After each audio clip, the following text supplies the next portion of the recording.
Hey, what's up, everybody? Welcome back to the Wolfpacker Podcast, MC squared version here. Matt Carter with Matt Coe. I'm Matt Carter, hosting the more enjoyable listen. Matt Coe is joining me today, which means it's a Hoop podcast. But before we get started, just some housekeeping items to go over. First, I really want to give a Happy New Year's to everybody. And one great way to celebrate the New Year's is hopefully NC State giving you a lot of good memories in the years to come, in these years to come, but also years to come. But also go check out our wonderful supporters at rogueshop.com to get all of your natural cannabis needs, whether you're having some sleep deprivation or chronic pain or suffer from anxiety. This is a wonderful husband-wife outfit. They are a small operation, and they really care about fitting your needs. And they're on our message board. If you have any questions you want to ask them, you can also chat with them online at www.rogueshop.com.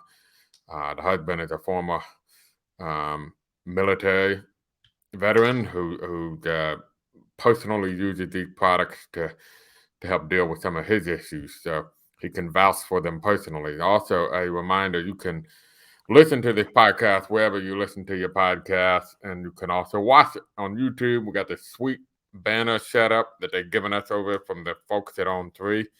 So it looks very professional now. It looks like we're like some big shot, hot shot, big time production. I understand my buddy Matt Coe just got himself a video camera as well. So we might be taking this thing to the next level here shortly. But you can watch it on youtube.com/the Wolfpacker.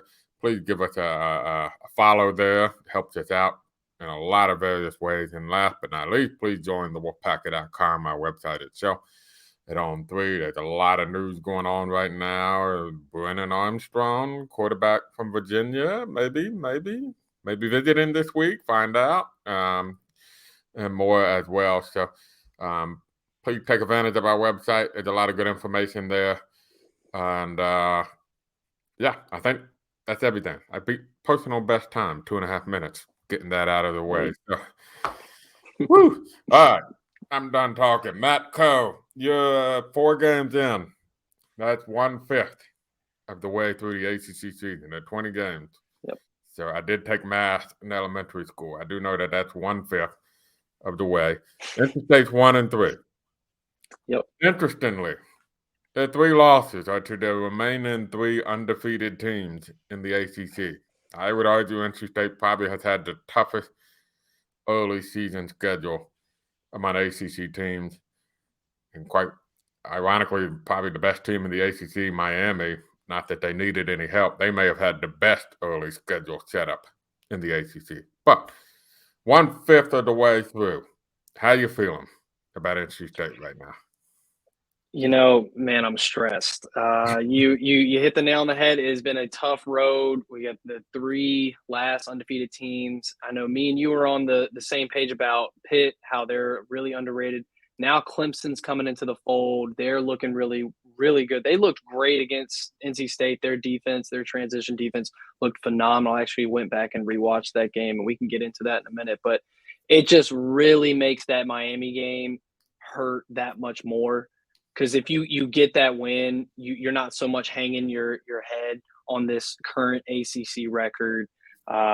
It's really unfortunate how things have kind of panned out for NC State, because I don't think that we're necessarily a bad team, but there is times where our bad play is kind of catching up to us.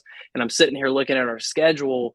Home against Duke tomorrow. That's going to be a massive game. I'm sure that's going to be, if not a sellout crowd, damn near close.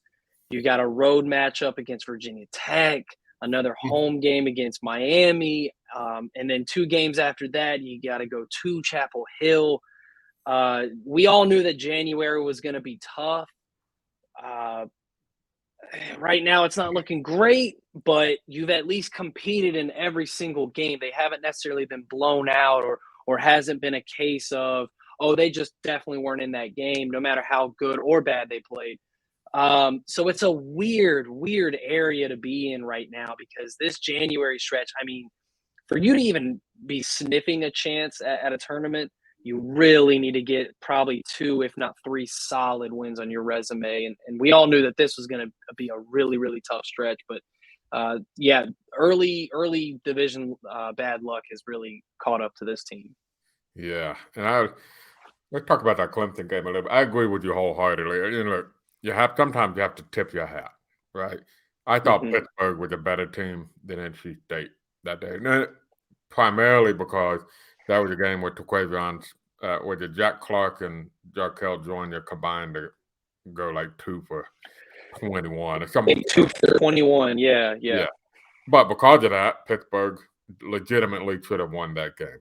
I think Clemson legitimately was a better team last Friday. We watched that game. I agree with you. That's why the Miami game stings, because you had that game. You had a double-digit lead. You kept them at arm's length. And, yes, Miami really turned it on. I still go back to that charge block call on Jack Clark where they called a charge. It should have been an and one opportunity. And then the next play, shot clock winding down, and Harlan Beverly, who had made like 2 or 3 3-pointers all year, makes a long 3. And, if that neither one of those happens, I think that game turns out differently. But Clemson, what's your take on what happened there? I mean, obviously, Traquavion Smith struggled, but was it just Clemson? Clemson was it better? We watched it, so what did you think? Yeah, so I rewatched it a couple times. Brad Brownell, I don't think gets enough credit for how good of an X's and O's coach he is. If you noticed in this game, and this is his philosophy, forget the offensive rebound, get back on defense. Yeah. There was multiple times where the entire – I remember specifically it was in the middle of the second half, I want to say around the 9 or 8 minute line. There was a rebound that I believe Traquavion Smith caught, and Clemson was already back on defense, the entire team. And as a team, all in almost a sequence of line, our entire team crosses the half court line at the same time. Yeah. That just, you can't win in any kind of basketball game if your sole purpose is to get out in transition. I specifically rewatched the game one time just to do a shot track marker. So I have 3 different categories here, and and bear with me, this is going to be a little confusing, but just hear me out here. So I did 3 different categories. And in these categories, I wanted to count how many passes they had before they put up a shot. So in one category, I had 2 passes before a shot, 1 pass before a shot, and 0 passes before a shot. Now, in the first half, out of the 32 shots that they took, 20 of those were 2 shots or less. In the second half, they took 36 shots. 32 of those 36 shots were 2 passes or less, and 16 of those 32, so half of those, was on 1 pass. I know that we're not necessarily a try to dish it as many times we can type of team. I know we like to play ISO ball, but there were so many dead possessions and so many empty possessions because we're not passing the ball enough. I mean, you in the first half had 8 shots of 1 pass before a shot and 5 shots where you had 0 pass before the shot. You doubled both of those in the second half. So the thing that got you back into this game, I noticed that when they had 3, 4, 5 plus passes, typically the shots were going in. I think I counted on one hand the amount of time that it didn't go in. So it was getting that open look, getting that better quality look. The thing that got you still in this game, because they shot terribly in the first half, and it was still very much a game. It's a 5-point game after Casey Morsell knocks down that 3. Since that shot, the team shot 1 for 6, and all those 6 shots, you had 2 passes or less. The thing that got you back into this game, you ran away from. I get it. that Traquavion is a great player. I understand that he's our best player. I know I mentioned it in the post game that he's shooting now 7 for 41 against Clemson in 3 games. Look, there is a point in time in this game where this guy was shooting 2 for 15. All right. He's a great player. He's our best player. But that night he was not our best player. I get it. Be confident with your shot. if you're a shooter, be confident. You don't want to lose that confidence, but great, he didn't lose his confidence, but we still lost the game. At some point, you got to reel that back in. Casey Morcell was knocking down shots. We should have been setting up plays for him. Jack Clark needs to get more involved. I know that DJ Burns foul trouble late really messed up his flow of the game, but when he checked out, it was still a 10-point game. And when he checked back in at 6:38, it was still a 10-point game. So Clemson, yes, kept us at arm's length, but I think our lack of quality of shots kept us at arm's length. The thing that was getting us back into that game, we didn't really hone in on, and I think that caught up to us. It was really frustrating to watch after going back and doing this number counter. I mean, it really, really had my blood boiling because it's just you can't win like that. You can't win like that. You have to get quality shots. And the fact that Clemson kept getting back on defense so quickly, and they were great at it, nothing to take away from them, it kills our transition. So that means that your quality of shot has to be better. And I just think Clemson got a lot more quality shots than we did. Yeah, particularly Hunter Tyson. It was kind of frustrating that when he got off, you get to the point where I'll say this. I actually thought in the first half NC State was playing really good defense because Clemson wasn't shooting well either. It was a low scoring. It was ugly, especially after just watching the bowl game where you just watched an offensive performance in the bowl game that was – Man, what hell of a day to be an NC State fan. Oh, my God. Painful. And then you turn it in and NC State starts something like ridiculous, like 6 for 30 or something like that. Yeah, in the first, it was bad. But Clemson wasn't much better, and that's surprising because Clemson actually statistically is a very good shooting basketball team. And then Hunter Tyson got going, and really he was a one-man show for Clemson for quite a while, and yet you kind of have to figure, okay, screw the other guys, let them beat us. They're not making shots. This guy is, and he still was able to get a few shots off.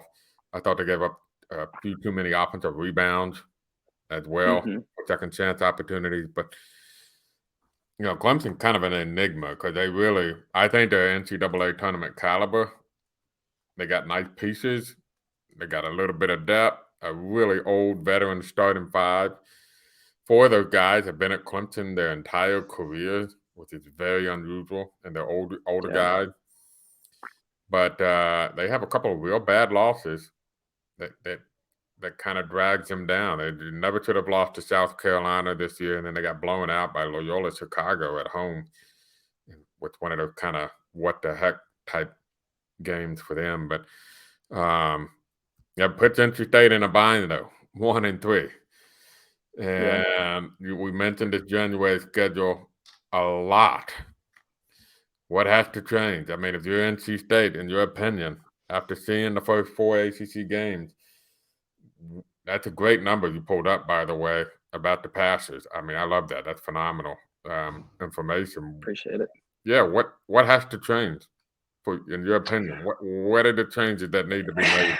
Or is it just a matter of the schedule and you got to step it up a little more?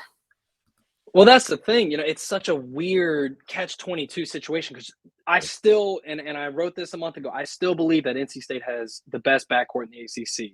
And I think with Doosan going down, you have to lean in on them. But you have to lean on them with reason, all right?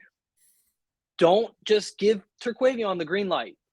I can't stand that argument. I just think that's a bad argument. I understand he's playing great, but take the name off of it and you show me 2 for 15, that screams out, stop shooting the ball.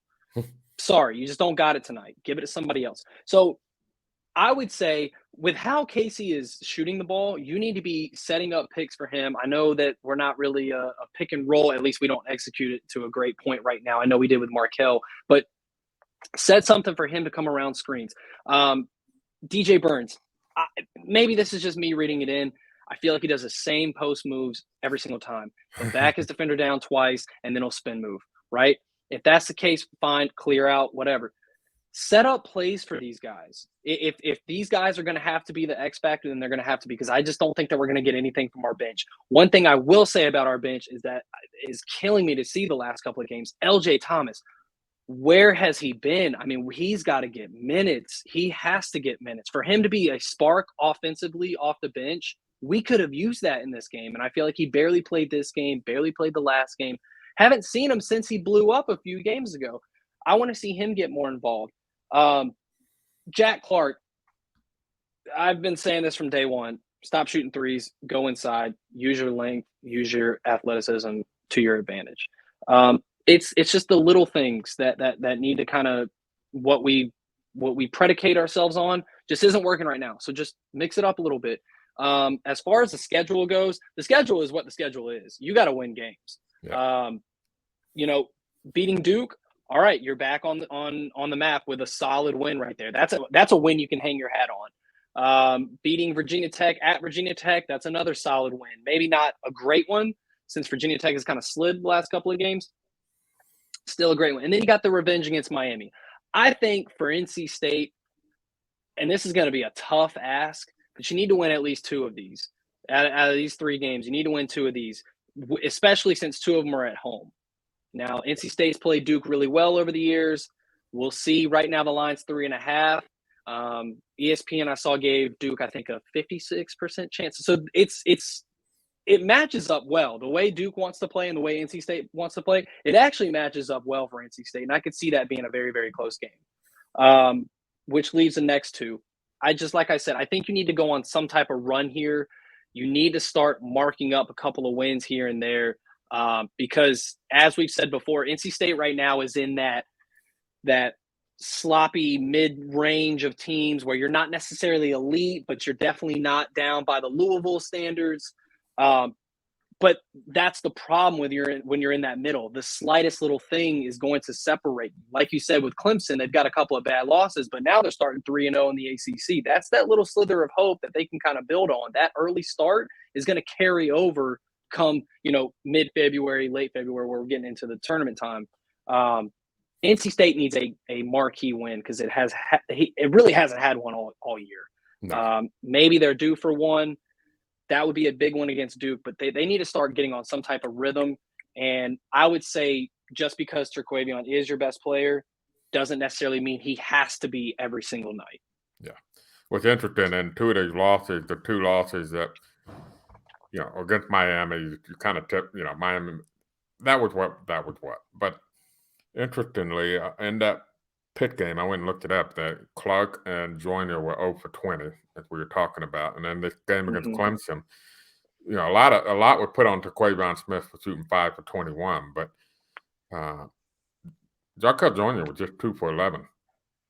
Yeah, he struggled. Combined 7 of 32. So in 2 of your 3 ACC losses, in both games, at least a couple of guys you really count on to score didn't not only just shot poorly, they combined to shoot really, really poorly.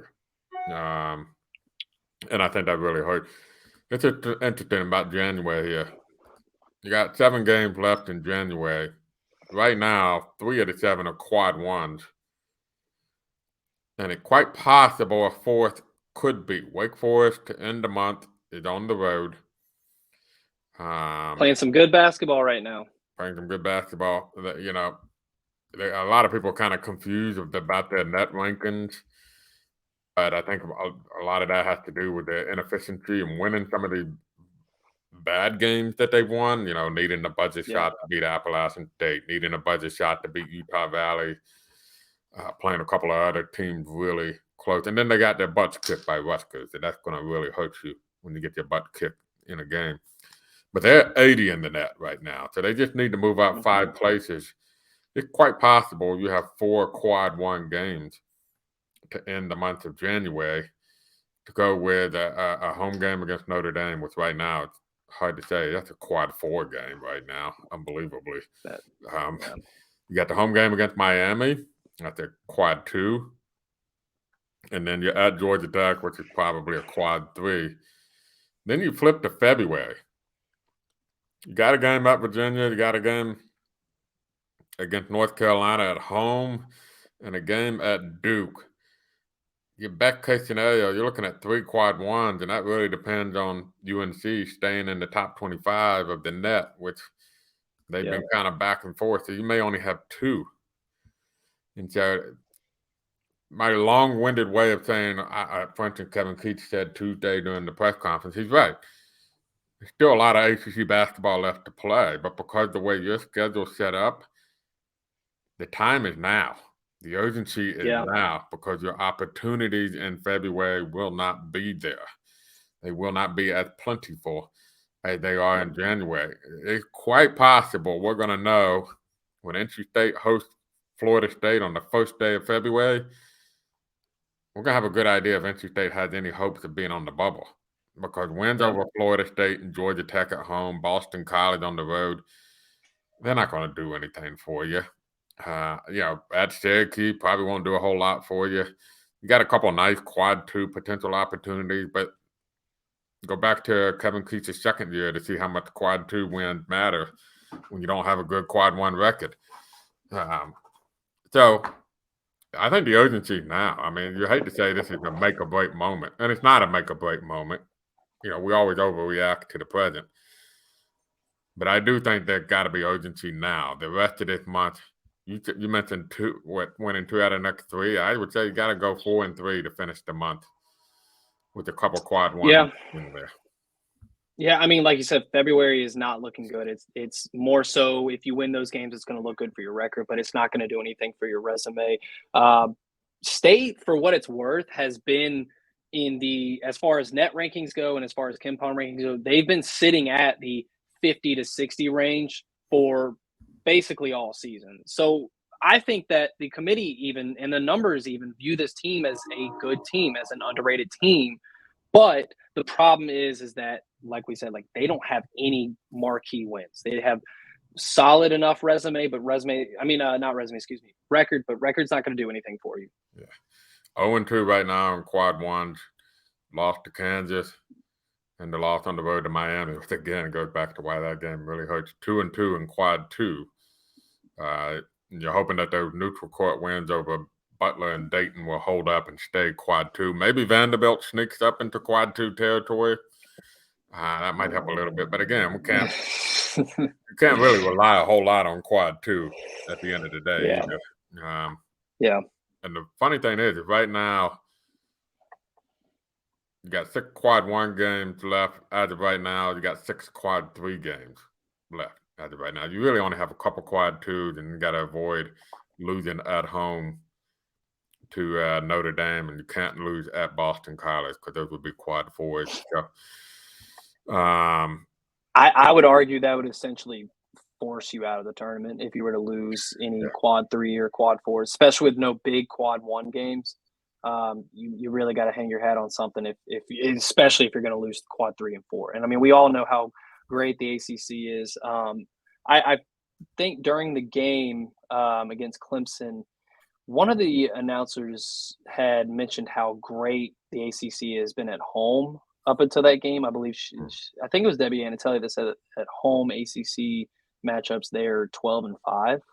I could be wrong on that. I could be completely butchering that stat, but basically it's really, really tough to win on the road. Yeah. Let's look real quick at Duke here. They're coming to Raleigh. Believe it or not, Coach K did not have a whole lot of success in Raleigh at the end of his career. I don't know what the record was, but it was something like that. I'd have to look it up. I'm going to see if I can pull it up here real quick. But I wanted to ask you your thoughts about Duke. I have not seen Duke a heck of a whole lot. I know they play a lot of players, and I know they got a ton of length. And I know that, as always, they are very young, and they're susceptible to the ups and downs of a young team. And they're 11-3, and I think I heard it's the first time they've had 3 losses before the year changed since Coach K's first year at Duke, or something insane like Must that. Be nice. But what are your thoughts about Duke and the Blue Devils? You mentioned you thought it might actually be a decent matchup for NC State, so kind of explain why. Yeah, I think it's going to be a good matchup for us. I think we're going to be able to get out in transition. This is going to be one of those games where the Kevin Keatts philosophy of run and gun is going to work, and it's going to have a real impact on the game. Now, this is the first time we're going to see John Shire, so all bets are off. Anything can happen in this one, but it's definitely not the same Duke team that we, know and sometimes love. But I I've been really impressed with Jeremy Roach. I had him penciled in as just kind of a guy. He doesn't really wow me by any means, but he's that, like you see on Kentucky, where they have one veteran and then he's surrounded by just nothing but young freshmen. And both Kentucky and Duke have kind of taken that one and done path for the longest of time now, and we're seeing how it's unfolding. I mean, Kentucky is really, really fallen, but yeah. So Jeremy Roach, to get back on topic here, Jeremy Roach has been really solid this year. I actually have appreciated what he's done, shooting just over 33% from the three. One guy that I was super excited about was Kyle Filipowski. He leads them in scoring and rebounding. He is going to be a force all season long. I really like his game. He's a really fun watch. He's just one of those Duke players that even if you hate Duke, you're going to enjoy watching. I'm interested to see how we defend him and how we defend the paint down low. One big thing for this game is going to be the three-point shooting.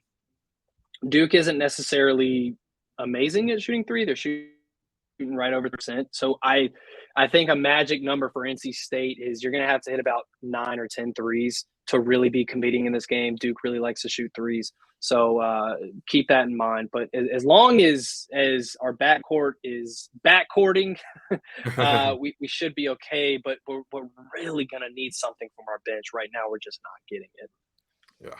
That's right. I think that's the key for Duke. If you look at some of their losses, for instance, Kansas, they just did not shoot the basketball well at all that game. And they got guys that can make threes. They got 6 guys who have made double-digit threes this year, and another guy has made 8 that has only played in 10 games. So, but only a couple of them shoot a decent percentage. I would say, really just 2 or 3 of them really shoot a percentage where you would say, okay, you think it's going to go in every time he shoots it.